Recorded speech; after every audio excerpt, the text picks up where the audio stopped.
First, I'd like to offer my obeisances to all the Vaishnavas. Vanchakalpa Turubhyascha Kripa Sindhubhya Evacha Patitanam Pavanebhyo Vaishnavebhyo Namo Namaha. Om Jnana Timirandasya Garanjana Salakaya Chakshu Onmanitam Jena Tasmai Shri Gurave Namaha. I'll try not to speak long. I realize you have a lot of devotees who want to share their memories of Srila Bhakti Charu Swami with all of us. I'm very eager to hear from them, and as well as I'm sure many of the other devotees who are attending this event are. I do have some memories of Srila Bhakti Charu Maharaj I would like to share. I know that many devotees will cover many of his wonderful qualities that he embodied in terms of his devotion and dedication to Srila Prabhupada and to Srila Prabhupada's mission. And there's unlimited qualities and characteristics that he displays in that vein. But I would prefer to utilize this time allotted to me to describe the impact that my association with Srila Bhakti Charu Swami has had on me.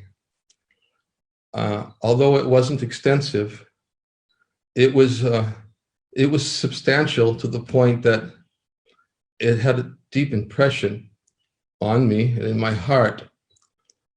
And I think that if someone like myself had such deep impression with the little association I did have, although I did associate with him a lot, but I'm just going to speak about a few encounters that I had with him. I can just imagine disciples, God brothers, humanity, how they were impacted by their association with Bhakti Charu Maharaj. The one characteristic that stands out in my mind the most is his attentiveness to details. There's an expression I oftentimes think of, that love is in the details. It's oftentimes used in many different circles. But I think about that with respect to Bhakti Charu Maharaj because he was so attentive to details that it became obvious that anyone who exchanged any kind of exchange with him, it became substantial because he was just so attentive to the person he was with. Govinda Maharaj very nicely expressed that in his offering. Indradumna Maharaj also very nicely expressed it, especially in terms of his personal caring and selfless desire to make Indradumna Maharaj feel very relevant. I believe that's what I've experienced in Srila Bhakti Charu Maharaj's association, is that in his association, I just felt very relevant. And he made you feel that way. And I'll cite a few examples of that, but because of that quality in him, it oftentimes makes me think of the verse of the Bhagavatam, Svasyastru Vishvasya Kalapasidatam, where Prahlad Maharaj describes that there be good fortune throughout the whole universe, and may all envious persons become pacified, may all living entities become calm by practicing bhakti yoga, because by accepting devotional service, they will think of others' welfare. I think about that when I think of Bhakti Charu Maharaj, that here is a person who is so much embodied devotion to Prabhupada, devotion to Krishna, devotion in everything that he did, that he could think genuinely of my welfare, although I didn't really in any way warrant such attention from him, but he gave it to me. Even so far as even to treating me like a senior. He would oftentimes say that he would approach me and say, you know, you are my senior. And I would say, Maharaj, come on, please be serious.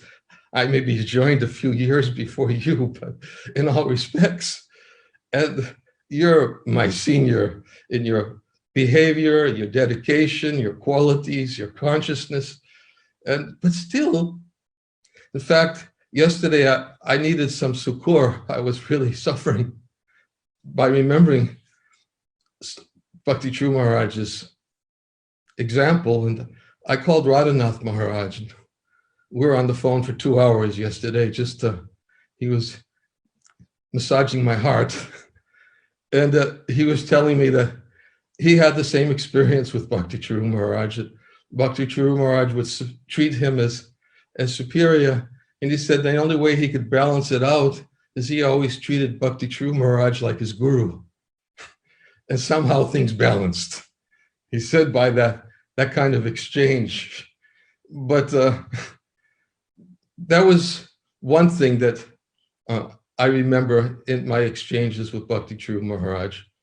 And there are many things I could say, and as I said, of these personal exchanges, and I hope by expressing these personal exchanges above his role in our ISKCON society, it can impress upon the devotees who had his personal association to take those jewels of that attention he would give to everyone and let those jewels carry you in your devotional service here in this world and beyond, because those jewels are actually such a valuable, substantial experience that they're capable of carrying, as I know they have carried me.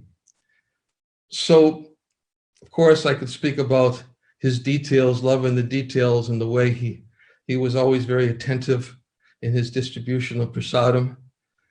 Because I've known Bhakti Charu Maharaj for many years, he would always invite me to come and take prasadam. One of the things he loved to do was to host his godbrothers and to serve them. But not always could I relish. Sometimes it was quite heavy, and because he knew my digestion issues, he would always be conscientious to make sure, not always, but a lot of the time, to make sure there was something there that I could digest. And one example of his attentiveness to details. Another example, which really had a very deep impression on me, was when I went to the installation and the opening of the Ujjain temple. And I went there along with many godbrothers. I wanted to be there and to give my support to Bhakti Charu Maharaj and for his sincere efforts that he made to establish that temple and to install the worship of Shri Madam Mohan. I believe it was in 2006.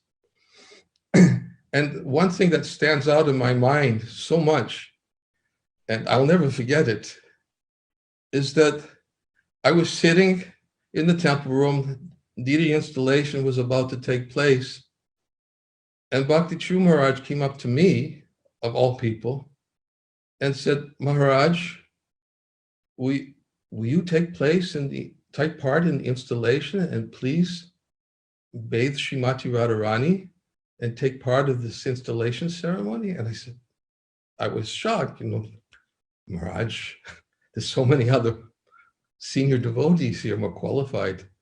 And maybe you might think of somebody else you might like to do. And he said, just like what Indraduna Maharaj said, no, I want you to do it. Will you do it? And how can you refuse? So it was a very profound experience for me, that opportunity to take part in that installation, his humble, simple, and assertive request that he wanted me to do it. And I just remember taking part. I'll never forget, Govinda Maharaj was leading the most wonderful kirtan, Jai Radha Madhava. I was taking the essential oils and I was rubbing them at Srimati Radharani, and my services were I just felt so relevant. Although I know that I'm not so relevant, but he just had a way of making you feel relevant. And there's much more I could say about that event, but I know my time is limited. I would like to say one other experience I had about Bhakti Charu Maharaj and how he was attentive to details and made me feel very relevant. This was very recently. And in our GBC meetings, many of the GBCs, all the GBCs were asked actually to please take 5 minutes and to speak on whatever topic they wanted to speak on in relationship to, this was a couple of years ago, it wasn't recently, but in relationship to Vaishnavi Diksha Gurus. And it was my turn to speak, and I chose to take that time which was allotted to me to not speak so much about this way or that way or anything else. I just felt that I wanted to speak about something which I felt was important to me, and hopefully it may be relevant to those who would listen to me. And I decided to speak about respect, because one of the concerns I was feeling at that time is that I was hoping that whatever the outcome would be, whatever went in just prior to the decisions which would inevitably come, and what to speak of subsequent to whatever decisions were made, I just hoped that the senior most leaders of our society could offer their respects and accept in a very respectful way those who may have a differing opinion than they had. And I chose to cite various Shastric references from Sandarbhas. I quoted Jiva Goswami, where he talked about respect, and he actually defined disrespect as to be intentionally to cause pain to another living being. And I gave that as an example. I gave other examples. I don't want to give all the examples because if I did, it would be 5 minutes, which is what I took. And then I ended my talk pretty much on that basis. And then we moved on to the next person to speak. And although I'm not saying this in any kind of judgmental way, that others, I'm sure, had a lot of important things on their mind. But the one person who came up to me and took my hand and embraced me and said to me, "Thank you so much, Maharaj, for speaking about such an important topic." He was the only one, and I'm sure others had felt it was important, but he went out of his way to make me feel relevant. That's Bhakti Charu Maharaj in all respects, in his dealings with everyone. And how can you not love, and how can you not miss the association of such a Vaishnava with such a heart? It is a terrible loss to the world and to our society. And I simply pray that the devotees who've been touched in the ways similar to the way I have been touched, and I'm sure there are thousands of them, please let those jewels of your association with Srila Bhakti Charu Maharaj carry you forward in your service to him and service to Srila Prabhupada's mission, of which was most important for Srila Bhakti Charu Maharaj. He made so many sacrifices for one reason only, because he loved Srila Prabhupada, and I am convinced of that. Thank you for this opportunity to share my realizations about him. I could say more, but I know others are waiting to speak. All glories to the assembled devotees.